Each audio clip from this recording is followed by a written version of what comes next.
Olá, queridos amigos do GP, aqui Grêmio Espírita Perseverança e Caridade. Eu sou Michele, trabalhadora do setor doutrinário do atendimento fraterno da nossa casa. Estou aqui hoje para dar continuidade ao nosso estudo do Evangelho, que ocorre de forma sequenciada todos os domingos. Quem assim o desejar, pegue o Evangelho para acompanhar o nosso estudo. Coloque um copo de água ao seu lado para fluidificar nesse momento. E antes de iniciarmos o nosso estudo dessa tarde, vamos fazer uma oração.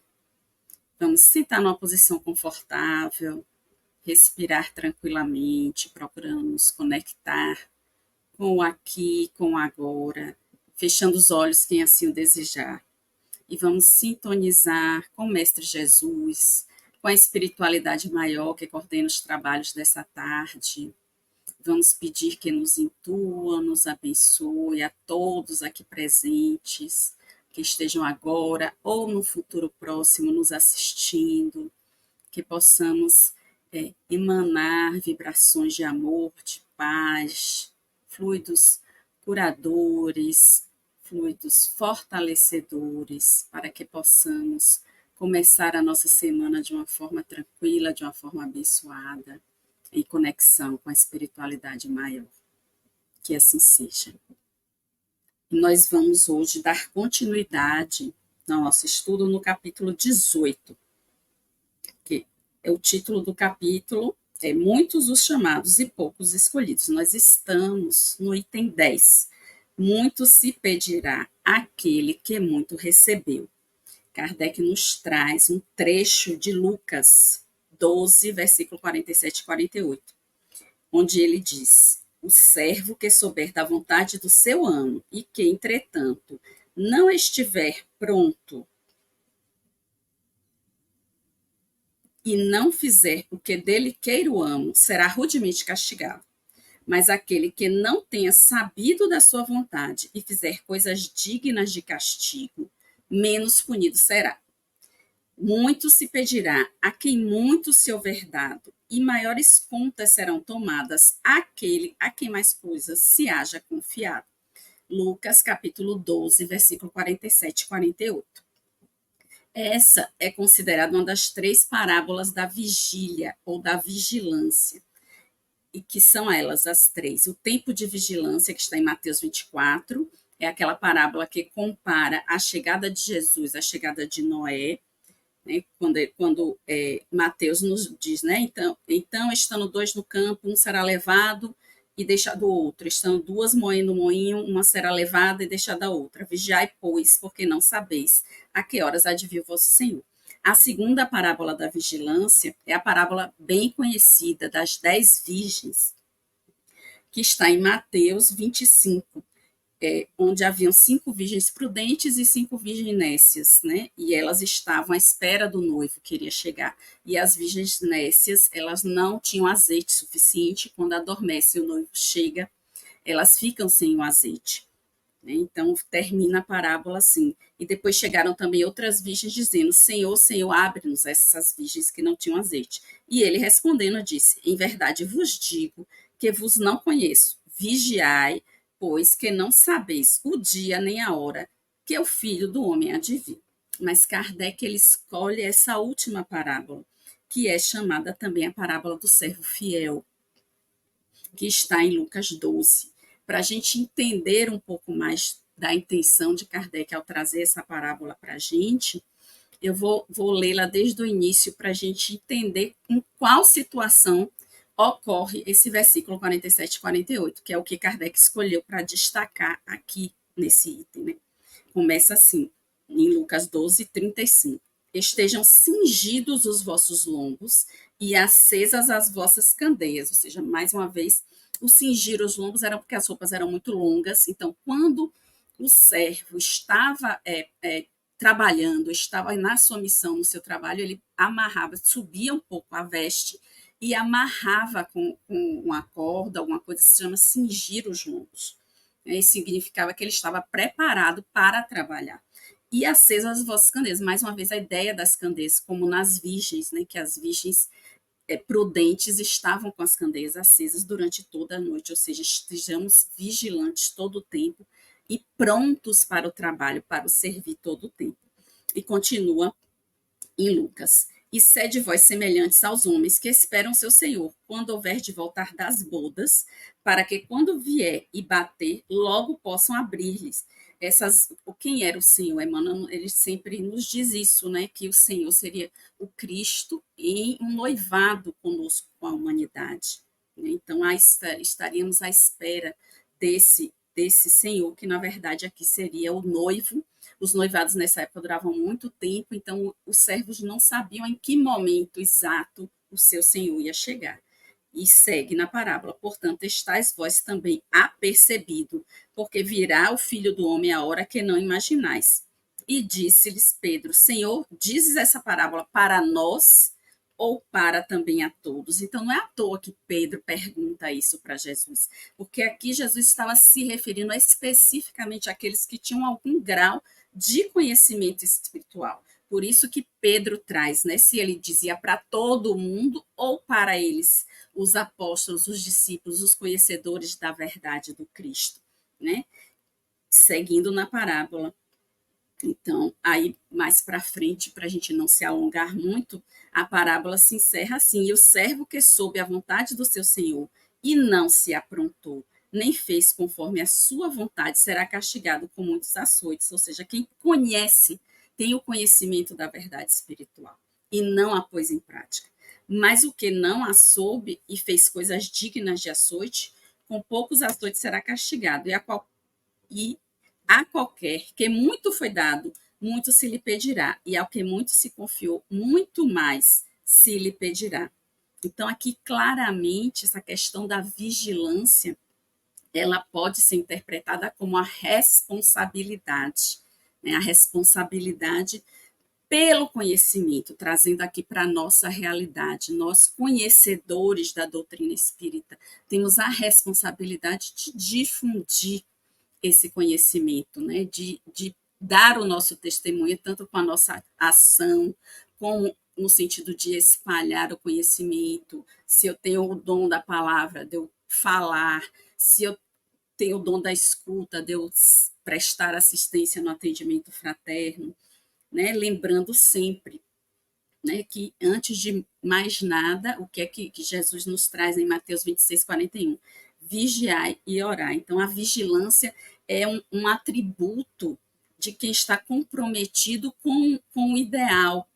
Vigiar aqui está muito associada à questão da fidelidade, de ser fiel à lei de Deus, né? Estar preparado para dar aquele testemunho da fé em qualquer situação, por mais difícil que essa situação seja. É isso que tem que nos diferenciar nesse momento, né?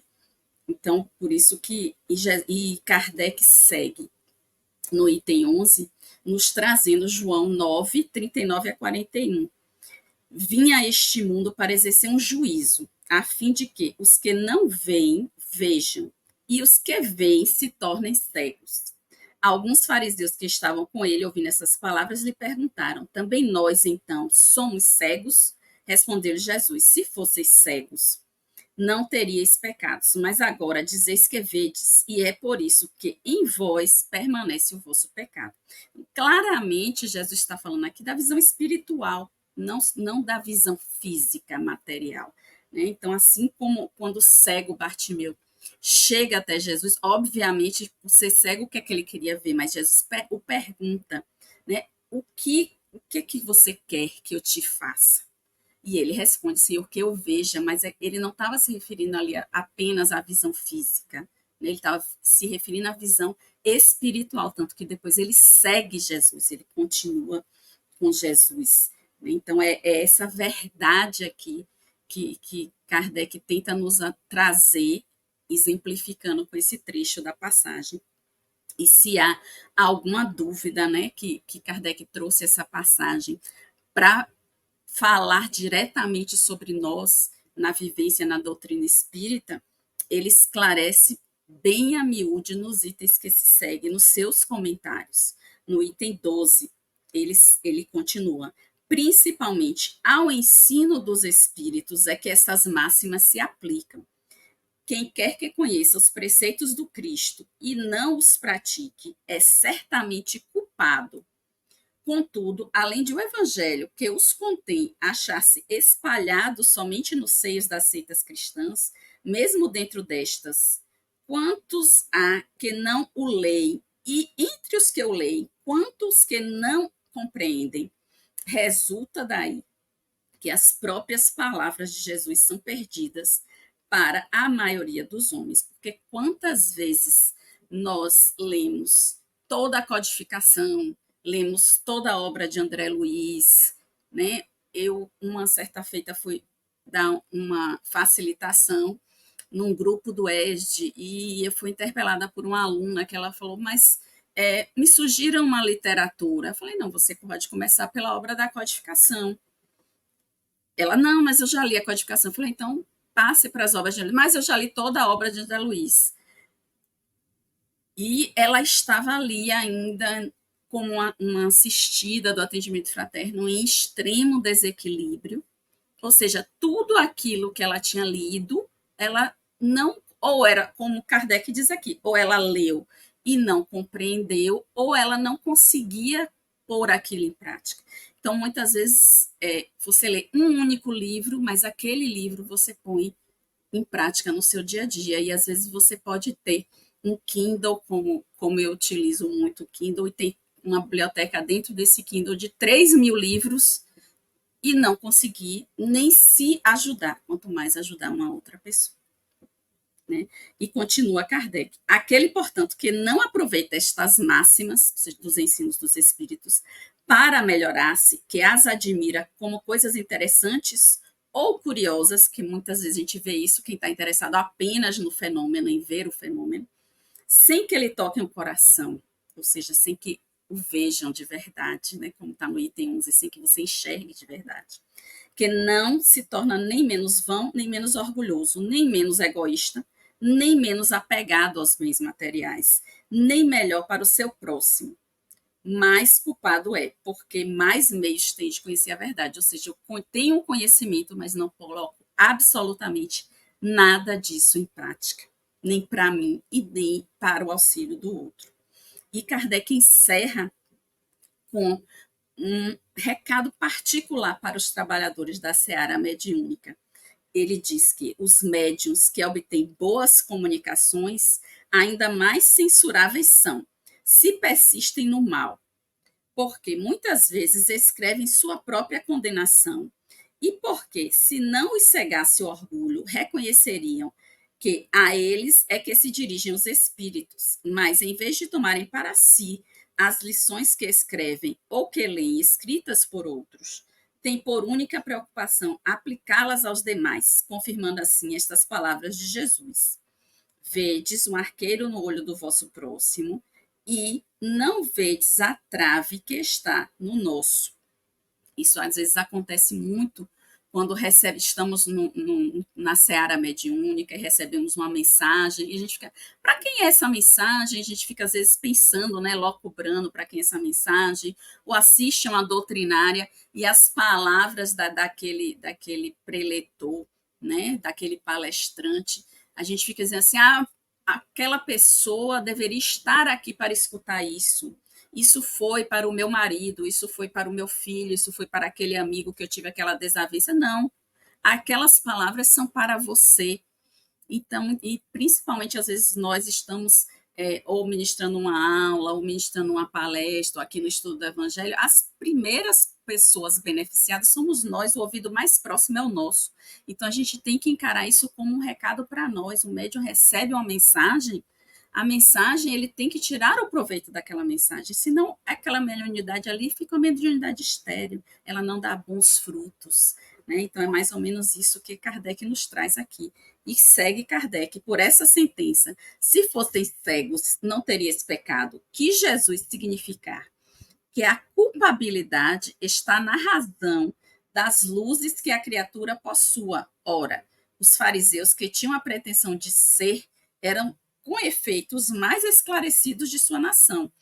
Mais culposos se mostravam aos olhos de Deus do que o povo ignorante. O mesmo se dá hoje. Porque quando a gente adquire o caminho espiritual, quando a gente se dispõe a traçar esse caminho da autoiluminação, nós temos a responsabilidade de disseminar essa luz. Uma vela, ela não se apaga ao acender 100 velas. Então, a luz que a gente adquire, que a gente recebe nesse caminho, nesse conhecimento, nós temos a obrigação de passá-la adiante, principalmente sendo o exemplo. Porque quanto nós damos o exemplo, aí sim nós estamos realmente vivendo o Evangelho.